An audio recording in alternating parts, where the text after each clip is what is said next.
Halo semuanya, perkenalkan nama aku Dia Yudhistia dari kelas 12 IPA 3. Di sini aku mau menjelaskan mengenai pemberdayaan komunitas yang ada di Desa Cililin. Nah, sebelum kita masuk ke materinya, kita perkenalan dulu nggak sih sama desanya? Pasti kalian bertanya-tanya kan, Desa Cililin tuh di mana? Emang ada apa di sana? Nah, untuk menjawab semua pertanyaan kalian, mending kita jalan-jalan virtual yuk. Saksikan video berikut ini.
Luas wilayah Desa Cililin kurang lebih 314.000 hektar dengan jumlah penduduk 11.990.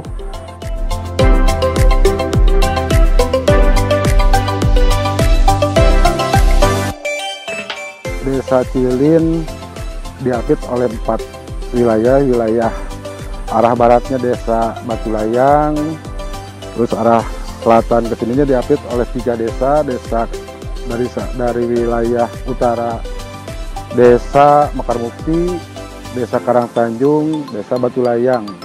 Itu terus sejarah Desa Cililin pada tahun berdiri tahun 1800. Itu sejarahnya memang panjang dari sehingga tahun 1860 itu baru kita punya kepala desa atau kuwu. Waktu dulu disebutnya kuwu kalau tidak salah itu kuwu adut. Nah, itu di wilayah memang masih dalam kawasan penjajahan Belanda. Cililin itu dikenal dengan kota wajib dan kota santri. Nah, kota wajib kita punya ciri khas wajib Cililin. Terus juga dari sejarah Cililin merupakan kota santri. Nah, ciri khas sekarang itu sudah, walaupun memang setiap ada perayaan-perayaan Tahun Baru Islam, kita bekerja sama dengan para pesantren itu sering mengadakan acara Muharaman, satu Muharam atau satu Suro lah, mengembangkan potensi wisata yang ada di Cililin. Di samping memang ada sekarang udah mulai bermunculan kuliner-kuliner dari yang ada di Sungai Saguling ini. Ada rumah makan terapung, itu ada di wilayah Cililin juga. Kita juga sama ingin mengembangkan wisata kuliner. Terus yang ada di ini yang sekarang saya dengan LMDH, Lembaga Masyarakat Desa Hutan, ingin mengembangkan kawasan wisata Curug Sawer atau wisata yang ada di Cililin.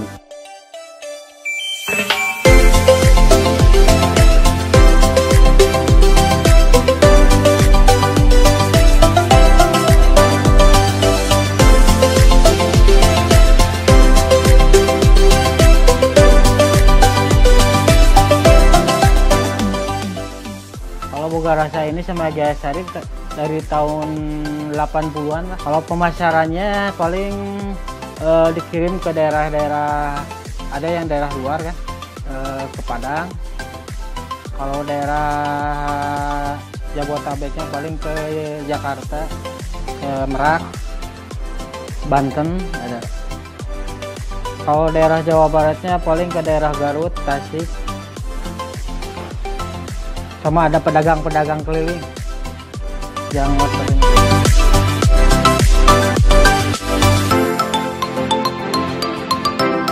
Nah, setelah kalian nonton video barusan, kalian udah tahu dong sekarang Desa Cililin itu gimana dan letaknya di mana. Ya, benar banget. Jadi, Desa Cililin itu letaknya ada di Kecamatan Cililin, Kabupaten Bandung Barat. Setelah nonton video tadi, aku jadi penasaran nih sama asal-usul Desa Cililin. Mending kita cerita yuk tentang asal-usul Desa Cililin itu. Cililin adalah sebuah distrik yang hadir di Kabupaten Bandung Barat, Jawa Barat. Nama Cililin diambil dari Uit Tuwin Lijin Wek, diartikan bibit puit pituin Cililin wae. Wedana Raksanagara I diberi gelar sebagai Wedana Cililin yang memerintah dari tahun 1800 hingga 1855. Letak geografis kewedanaan Cililin yang membentang di penghujung barat hingga utara Kabupaten Bandung Barat, tepatnya menurut penelitian para pandai purbakala bahwa sebagian akbar wilayah kewedanaan Cililin adalah anggota terdalam dari bekas genangan Danau Bandung tempo dulu, atau mungkin yang sekarang disebut dengan Saguling. Yang benar lapang sama dengan Kabupaten Purwakarta atau Kabupaten Subang. Oleh karenanya, potensi tanahnya sangat subur, karena kesuburannya ditentukan telah banyak dihuni manusia sejak 2000 tahun sebelum Masehi. Dengan masuk dan menyebarnya agama Islam di daerah kewedanaan Cililin, karenanya agama dan kebiasaan Islam mampu mewarnai kehidupan seluruh masyarakat. Sehingga pengaruh Hindu-Buddha yang terdahulu mampu berakulturasi dengan norma budaya istiadat Islam. Karenanya, yang timbul adalah motif Islamnya saja.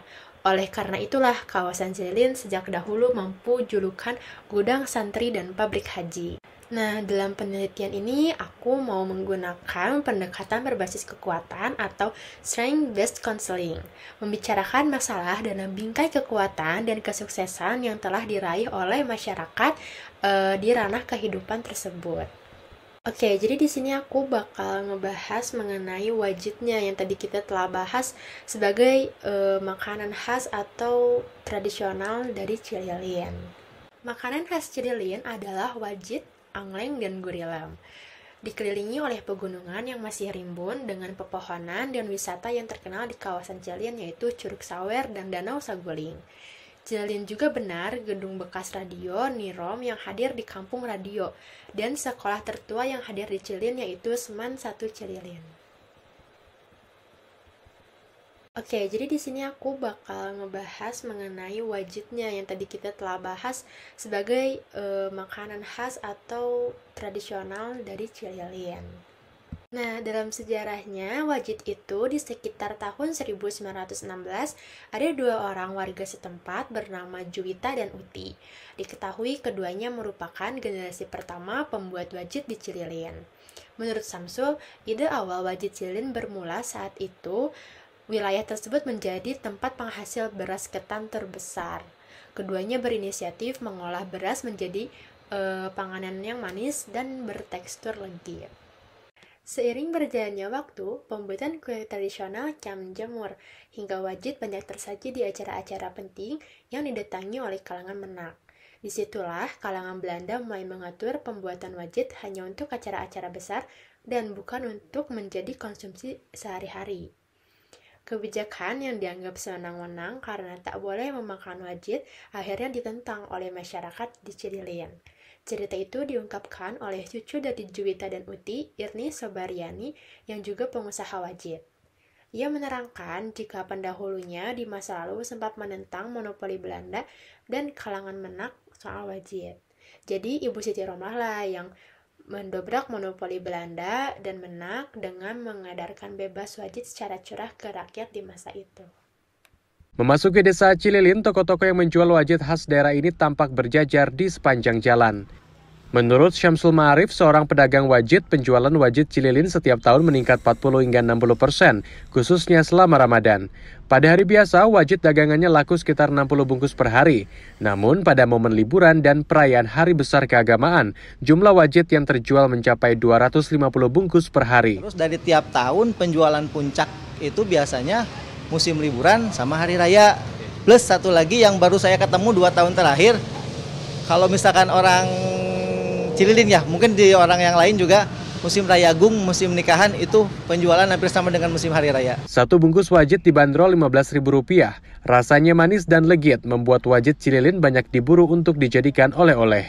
Dari dulu ya asli nih, rasanya khas sekali dari sini. Ini nggak ada tempat lain tuh nggak ada. Pasti sini. Yang enak itu di sini pasti.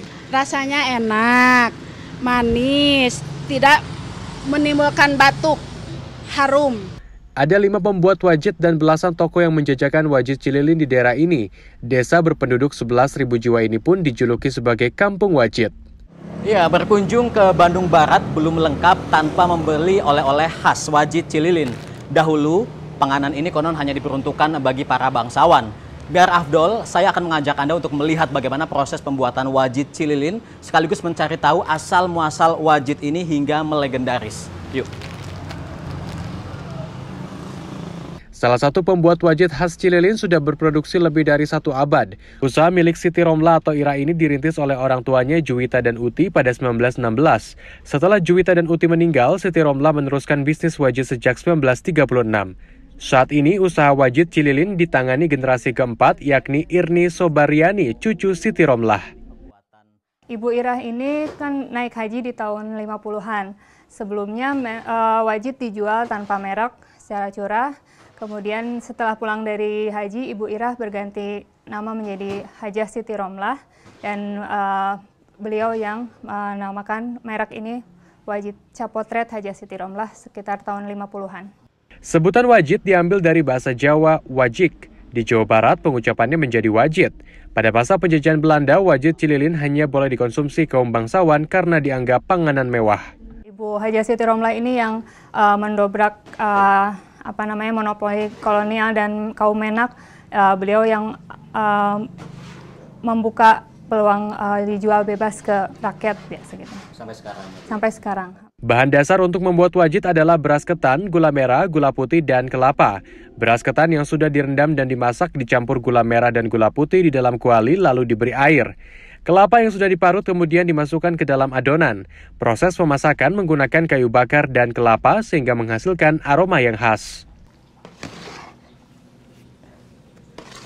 Seperti yang terlihat mudah, tapi ternyata dibutuhkan tenaga yang cukup kuat untuk mengaduk adonan ini hingga mengental. Butuh waktu sekitar 2 jam untuk mematangkan adonan wajit. Jika sudah teksturnya dianggap sudah pas, adonan dimasukkan ke sebuah wadah dan dibiarkan mendingin. Adonan lalu dibentuk mengerucut di atas daun jagung yang kering. Ya, inilah yang membedakan wajit dengan makanan yang lain, yaitu dari segi kemasannya. Daun jagung dimanfaatkan untuk membungkus karena memiliki tekstur yang bergerigi. Dan ini salah satu yang membuat makanan ini bisa bertahan beberapa hari. Setelah terbungkus dengan rapi, wajit lalu dijemur di atas nyiru hingga kering. Dalam sehari, Irni bisa memproduksi 1 kintal adonan. Jumlah itu bisa meningkat menjadi 3 kintal menjelang Lebaran. Tanpa bahan pengawet, wajit ini bisa bertahan hingga 1 minggu. Wajit Cililin yang asli memiliki tekstur keras di bagian luar dan lembut di bagian dalam. Zayul Haq, Rizky Rahadian, Kabupaten Bandung Barat. Nah, karena proses pembuatan wajit itu sangat panjang dan banyak, maka beberapa toko membuka lapangan pekerjaan untuk masyarakat di Cililin. Jadi masyarakat tersebut bekerja dalam membuat wajit gitu. Nah, karena wajit Cililin ini adalah salah satu produk yang tumbuh dari daerah tersebut, maka kegiatan ekonomi ini butuh dukungan dari pemerintah untuk mengembangkan produk tersebut sampai bisa ke luar-luar daerah. Nah, itulah potensi daerah yang dikembangkan melalui ekonomi kreatif. Terkait ekonomi masyarakat, pemerintah Kabupaten Bandung Barat menjadikan ekonomi kreatif sebagai program prioritas pembangunan masyarakat Jawa Barat. Lebih jelasnya, ekonomi kreatif akan dikembangkan melalui program pariwisata berbasis budaya. Gitu. Caranya gimana supaya wajit tersebut bisa masuk ke daerah-daerah di luar? Caranya yaitu para pengusaha itu mendaftarkan usahanya yaitu wajit ke UMKM yang berada di bawah naungan Dinas Perindustrian dan Perdagangan Kabupaten Bandung Barat. Dengan para pelaku usaha tersebut mendaftarkan usahanya ke UMKM, maka dari UMKM akan memberikan bantuan untuk mendukung pembuatan produk tersebut. Contohnya mesin untuk pembuatan wajit. Selain itu, UKM juga akan membantu mempromosikan produk tersebut sehingga bisa dikenal oleh masyarakat luas. Nah, bagaimana? Kalian tertarik tidak untuk mengunjungi Desa Cililin yang kaya akan sumber daya manusia dan alamnya? Sekian penjelasan dari saya, semoga bermanfaat, semoga kalian juga tertarik ya untuk mengunjungi Desa Cililin. Terima kasih atas waktunya, bye-bye!